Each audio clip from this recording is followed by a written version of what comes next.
अच्छा, क्योंकि आपने भगवा हिंद की बात करी, हिंदू राष्ट्र की बात करी, क्या ये सांप्रदायिक सोच नहीं है? क्या ये कट्टर सोच नहीं है? वाह, गजवाए हिंद अच्छी सोच है। नहीं, उसको तो किसी ने अच्छा नहीं बोला। हाँ, तो उसी के जवाब में, काउंटर में कि आप गजवाए हिंद मांगोगे, हम भगवाए हिंद बना देंगे।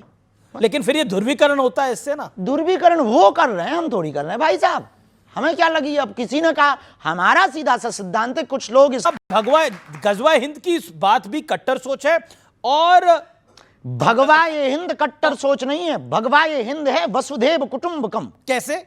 ऐसे कि हम सनातनी परंपरा में किसी को मारने पर भरोसा नहीं रखते। हमने तलवारों की नोक पर कभी भी धर्मांतरण नहीं करवाया है। हमने कभी भी किसी भी बहन बेटियों के बांग्लादेश में एक घटना हुई है, जरा देख लीजिए कि कितनी कट्टरता सोच होती है कुछ लोगों के अंदर, कि कितनी मानसिकता गिरी हुई। 9 वर्ष की बच्ची के साथ में 6 महीने पहले रेप हुआ और लगभग 29 लोगों ने रेप किया। उसकी मां चिल्लाती रही चौराहे पर, लेकिन रेप हुआ। क्यों? क्योंकि वो बच्ची सिर्फ हिंदू थी। ये सोच है कुछ लोगों की। हम इस सोच के खिलाफ हैं, हम मुसलमानों के खिलाफ नहीं हैं। हम अब्दुल कलाम को भी सलूट करते हैं और रस खान के भी दोहा गाते हैं। बात आती है तो हमने कभी ये नहीं कहा कि मजा रहे उनकी आस्था के श्रद्धा का केंद्र है। हमने कभी ये नहीं कहा कि मुसलमान इस्लाम खराब है। नहीं, सबको अपनी अपनी आस्था का पूजा करने का अधिकार है, सबको अपने ईश्वर को मनाने का अधिकार है। लेकिन आप दबाव देकर के नहीं मना सकते, आप प्रभाव देकर के नहीं मना सकते हैं। तो गजवाए हिंद है सर तन से कलम कर देना, यह सोच का। भगवाए हिंद है सबको गले लगा लेना। लेकिन विपक्षी पार्टियां तो देश का भला ही सोचती हैं, वो भी परेशान हो जाती हैं। वो कहती हैं कि ये सांप्रदायिक सोच है, और साथ में वो ये भी कहती हैं ये देश तोड़ने वाली विचारधारा है। तो दोनों देखो, पहली वाली तो हम बात मान लेंगे कि देश तोड़ने वाली विचारधारा है गजवाए हिंद। भगवाए हिंद तो नहीं है, ये बात हम मानने को इसलिए तैयार नहीं है। वो भगवाए हिंद को भी कहते हैं कि ये देश तोड़ने वाली विचारधारा। अब वो अपने अपने विचार हैं, क्योंकि उन्होंने पढ़ा नहीं ना जी। मेरा अगला सवाल आपसे बड़ा महत्वपूर्ण है। आपको ध्यान होगा, एक मालेगांव ब्लास्ट केस हुआ था और इसके तमाम आरोपियों को बरी कर दिया गया। तब हमारी उम्र मात्र 7-8 साल की थी। हमने बाद में आर्टिकल्स में पढ़ा, इंटरव्यू को देखा, बहुत सी न्यूज़ों को पढ़ा। कोशिश भर पढ़ते हैं, तथ्य होना चाहिए। उस वक्त विदेशी ताकतों ने सोच समझ करके एक ट्रेंड चलाया था, थीम भगवा आतंकवाद, सोची समझी साजिश में, और पूरे देश में एक थीम वायरल हुई थी, भगवा आतंकवाद। लेकिन भगवान की बड़ी कृपा है, 19 साल बाद ना, 19 साल है, 2006, तो कितने साल हो गए? 19 साल हो गए। 19 साल बाद इस देश की न्यायपालिका ने यह सिद्ध कर दिया, भगवा आतंकवाद नहीं होता। पूर्व मुख्यमंत्री हैं पृथ्वीराज चौहान, वो कहते हैं कि भगवा आतंकवाद तो नहीं होता, सही बात है, लेकिन सनातनी आतंकवाद होता है। उन्होंने अभी 2025 में यह बयान दिया है। हम उन पर कोई जवाब नहीं देंगे, नेता का जवाब दें। हम फिर भी सनातन आतंकवाद पर आपका कमेंट? अभी तक कोई हमको तथ्य मिला नहीं कि सनातन आतंकवाद किसी भी, देखिए, आतंकवाद का कोई धर्म या मजहब नहीं होता। आतंकवादी एक विचारधारा है, देश के ऊपर हिंसा करके या किसी भी जगह पर हिंसा करके अपनी बातों को मनवाना, या देश की मानवीय परंपरा को खत्म करना, मानवता पर आपने बोला आतंकवाद का कोई धर्म नहीं होता, कोई भी आतंकवादी हो सकता। हम मानते हैं, पर पाकिस्तान आतंकवादी है, पाकिस्तान में आतंकवादी है, ये धर्म है जी। और पहलगाम में तो धर्म पूछ कर गोली मारी गई। पहलगाम क्यों? क्योंकि वो पाकिस्तानी थे, तब तो 9 ठिकाने अपनी सेना ने ठोके। लेकिन मुनीर के बारे में आप कहना क्या चाहते हैं? कुछ भी नहीं, झिकलेट आदमी है। क्या आदमी है? झिकलेट है वो। इसका मतलब भी समझा दीजिए। इसका अर्थ नहीं बता सकते हम, गूगल करो। झिकलेट का अर्थ आपने बताया? उसका मतलब ये है, झिकलेट का मतलब ये है कि भाई बिच्छू का मंत्र जानते नहीं है और सांप के बिल में हाथ डाल रहा है जी। लेकिन मुनीर ने जो बात बोली, जब पहलगाम आतंकी हमले से पहले उन्होंने बोला हमारा देश अलग इसलिए हुआ क्योंकि हम में और हिंदुओं में बहुत फर्क है, हमारी पद्धति अलग है, हमारा जीवन अलग है। बिल्कुल। 1947 में आपको अलग एक जगह भी दे दी, पर हमको एक बात से आज भी हमको मन में दुख है। जब 1947 में 47 में धर्म के नाम पर जगह बांट दी, तो देश में ये बच कौन गए? बताइए, धर्म के नाम पर बंटवारा हुआ कि नहीं हुआ? फिर जब धर्म के नाम पर बंटवारा हुआ तो एक बंटवारे में कमी रह गई। क्या कमी रह गई? वो ये रह गई कि फिर बिल्कुल ही यहां से सफाया कर देना चाहिए थे वहां उनके वाले, और हमारे वाले वहां से पूरे ले आने थे यहाँ। लेकिन अब तो हुआ नहीं है। अब वो तो हम नहीं थे, नहीं तो हम ऐसा करते। लेकिन ऑपरेशन सिंदूर को लेकर बहुत सारी बयानबाजी हुई, लेकिन अमिताभ बच्चन को तो आप जानते होंगे। नाम सुना है, हमारा परिचय नहीं है उनसे। उनकी धर्मपत्नी है जया बच्चन, उन्होंने बोला ये ऑपरेशन सिंदूर क्या नाम होता है? हम नहीं कह सकते उनकी बात पर, क्योंकि किसी की पर आपको लगता है नेताओं ऑपरेशन की सिंदूर टिप्पणी नाम गलत है? नहीं, उन्होंने देखिए सिंदूर उजाड़ा है तो सिंदूर नाम रख दिया, क्या गलत है? सठे साठ्यम समाचरित, शास्त्र कहता है जैसे को तैसा। ऑपरेशन महादेव, बहुत अच्छा। अब इस पर भी सवाल खड़े होते हैं कि ये इस तरह के नाम क्यों रखे जाते हैं?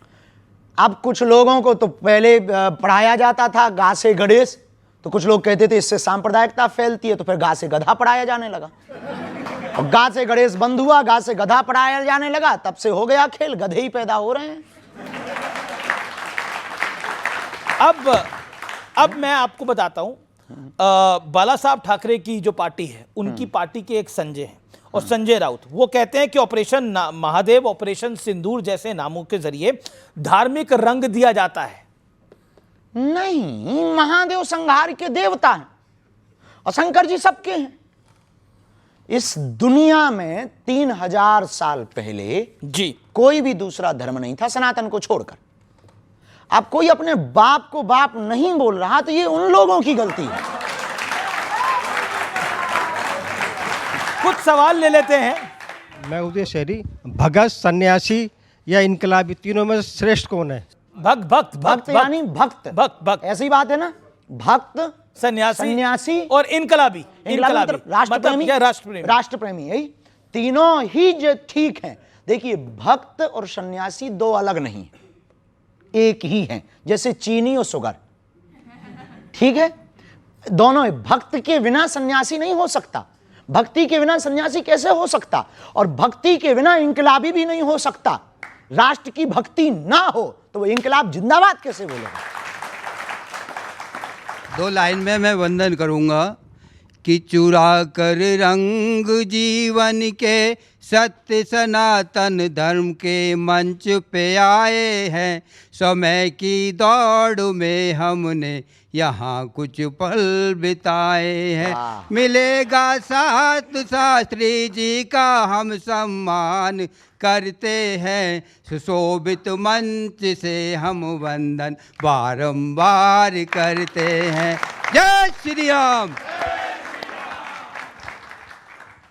राधे राधे गुरुजी। राधे राधे। मेरा आपसे ये प्रश्न है कि एक व्यक्ति के जीवन में सफलता का रहस्य क्या होता है, और एक व्यक्ति को सफल होने के लिए सिर्फ मेहनत या फिर किस्मत का भी साथ देना जरूरी होता है? सफलता पाने के लिए 3 सूत्र हैं, हमारे निजी अनुभव के सूत्र हैं। यदि वो आप पालोगे तो शायद आप सफलता पा पाओगे। सोचो, बोलो, करो।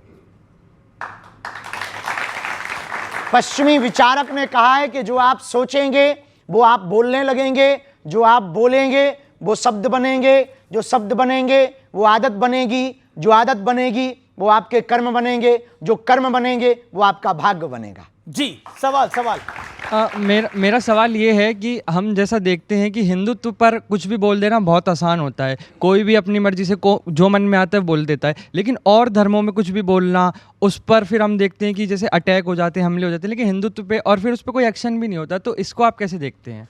ये हिंदुओं की बुजदिली पना का परिणाम है कि वो रामचरितमानस जलाते रहे, तुम चुप रहे, वो गाय काटते रहे, तुम चुप रहे, वो राम मंदिर पर 500 साल तक तुम्हें कोर्ट में घिसवाते रहे, तुम चुप रहे, वो मंदिर तोड़कर मस्जिद बनाते रहे, तुम चुप रहे, वो तुम्हारे राम के होने का सबूत मंगाते रहे, तुम चुप रहे, वो गंगा को भी कुछ और कहते रहे, तुम चुप रहे, वो दुर्गा को भी कुछ और कहते रहे, तुम चुप रहे, वो राम सेतु को भी कुछ कहते रहे, तुम चुप रहे।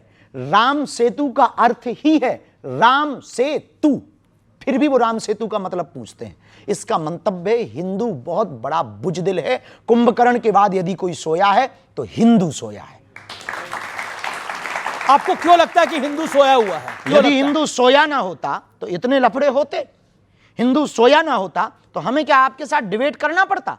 हिंदू सोया ना होता तो इनकी आवाज को हमें उठाना होता। हिंदू सोया ना होता तो क्या हमें पदयात्राएं करनी होती? हिंदू सोया ना होता तो क्या हमें धर्म विरोधियों से लड़ना पड़ता? हिंदू सोया ना होता तो क्या हमारी रामायण को जलाया जाता?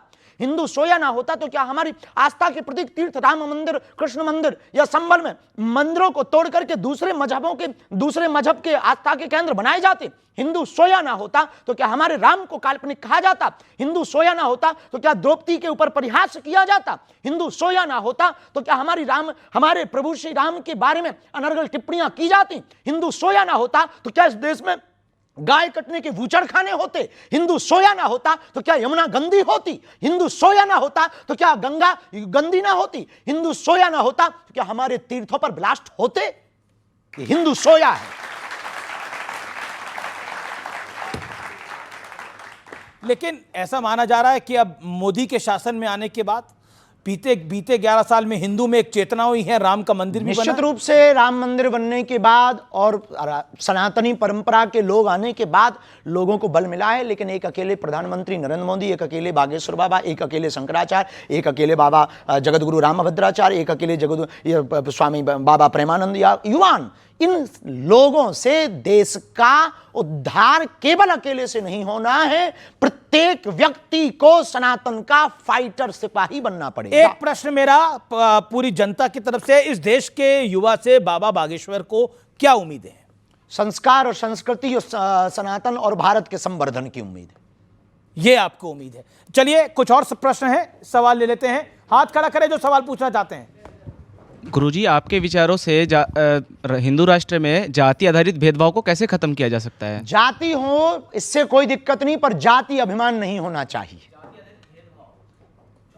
भेदभाव है उसको कैसे खत्म किया जा सकता उसको है? विचारों से ही खत्म किया जा सकता है, तलवारों से तो नहीं किया जा सकता है। वैचारिक संगठन, पदयात्रा, सामाजिक समरसता के भोज व साथ ही साथ मंदिरों में बैठक व्यवस्था, अब देवालयों में बैठक व्यवस्था, जगह जगह नुक्कड़ चाय की चौकड़ी पर भेदभाव की शून्यता, विचारों को बार बार आदान प्रदान करना और सामाजिक समरसता के लिए बार बार प्रकल्प को करना, कथा को करवाना, भोजन भंडारे को करवाना और लोगों की मदद करना, दीनहीनों को गले लगाना, इससे ही जातिगत भेदभाव मिट सकता है। जी जी जी गुरुजी राधे राधे। गुरुजी, ये मैं पूछना चाहता हूँ कि बाबा जी की पर्ची बड़ी या प्रेमानंद जी महाराज की भक्ति? जी, बाबा जी की पर्ची बड़ी या प्रेमानंद जी महाराज जी की भक्ति बड़ी है? ये आप जो है भारत पाकिस्तान का नक्शा तुम बाबाओं को लड़वाने आए हो क्या? तूने ठेका ही ले रखा है महात्माओं को लड़वाने का कि कौन बढ़िया है? ये बता, तू बढ़िया है या तेरे पिताजी बढ़िया है? अब बता, हैं? तो बस दोनों सही है। आपकी नजर में प्रेम क्या है, प्यार क्या है, लव क्या है? देखिए, अब लव का हमें पता नहीं, प्रेम का पता है। आजकल लव के बहुत से अर्थ हैं। प्रेम का मतलब है समर्पित हो जाना।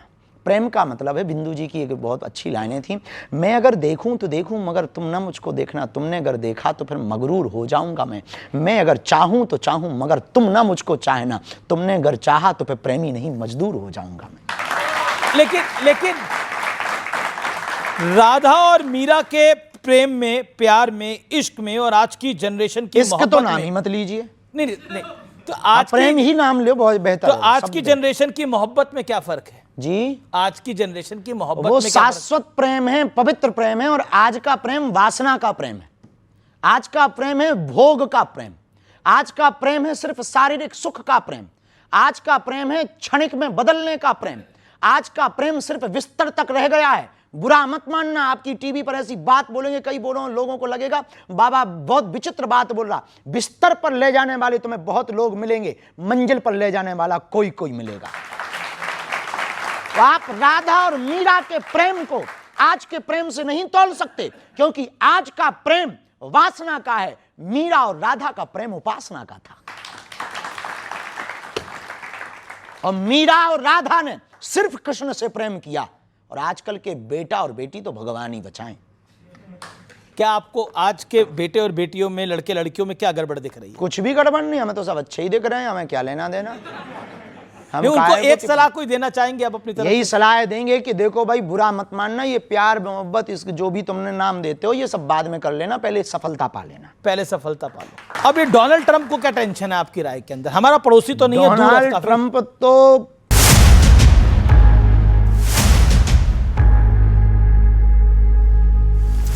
बाबा की गठरी में होता क्या है?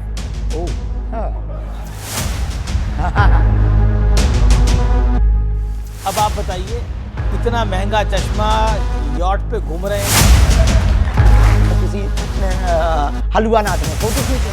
Donald Trump. अब इस पे तो कुछ बोलना पड़ेगा।